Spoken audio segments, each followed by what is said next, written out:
Yo à tous et à toutes, et aujourd'hui on se retrouve pour une nouvelle vidéo où je vais vous faire la review d'une réplique Airsoft, le M45A1 de chez Cybergun. Alors, mes choix.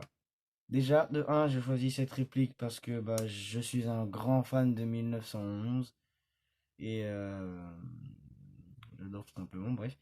Et il blowback, ce qui fait que quand on tire, il y a la culasse qui vient faire comme ça. J'ai aussi choisi cette réplique pour son truc, son grip qui fait plutôt penser à un style de peau de serpent et sa couleur tan. Bref, passons à la description. Description.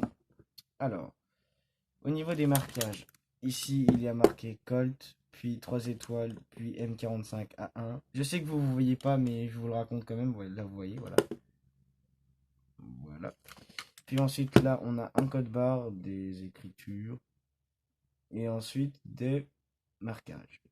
Ensuite, nous avons une sécurité ambidextre, vous voyez, là, et puis là. Et je vous ai dit, là, les grippes qui fait penser plus style à une peau de serpent. Et ça se marie bien avec la couleur tan.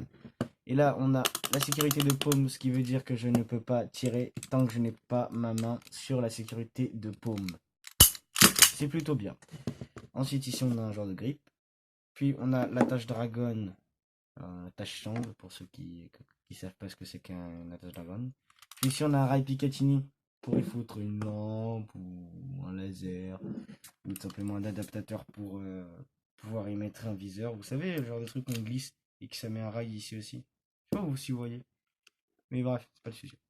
Ensuite, ici, on a des grippes pour pouvoir tenir la culasse comme ça. Ici. Et à l'avant. La réplique peut être power stroké une fois. Par exemple, vous voyez, vous avez plus de munitions, vous enlevez le chargeur, vous remettez des billes, vous remettez. Vous pouvez le power stroker. Attendez, regardez. Vous pouvez le power stroker. Mais une fois qu'il n'y a plus du tout de billes dans le chargeur et qu'il n'y a plus de munitions, vous ne pouvez pas le power stroker. Tout simplement. Bref. Passons au démontage. On recule la culasse jusqu'au repère de mi-lune. On appuie sur le petit téton qui se trouve là. Voilà. Voilà. Oh merde. Bon bref. On tire, puis après. Ensuite, la culasse comporte 1, 2, 3, 4, 5, 6, 7. 7 pièces. Ensuite, je vais vous faire démonter. Une pièce.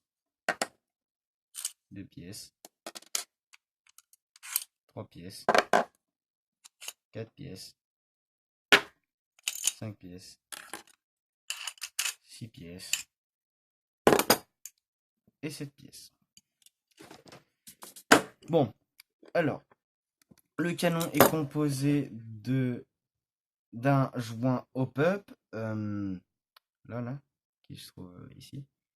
J'ai foutu un petit morceau de mouchoir pour pouvoir le coincer parce que avec le recul de la réplique, enfin le blowback de la réplique, il a tendance à se dérégler.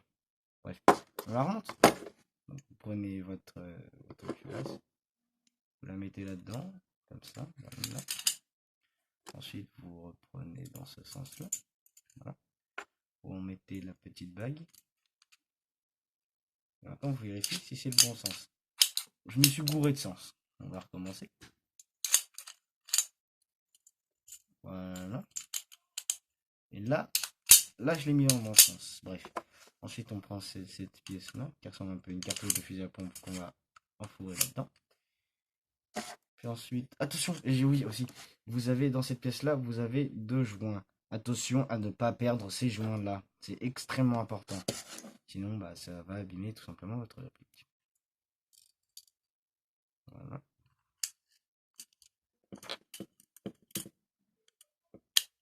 Voilà. Ensuite, vous vérifiez que ça fonctionne bien.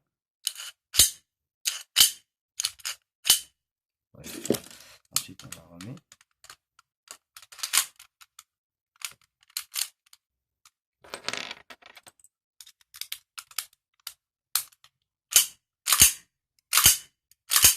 ça fonctionne plutôt bien.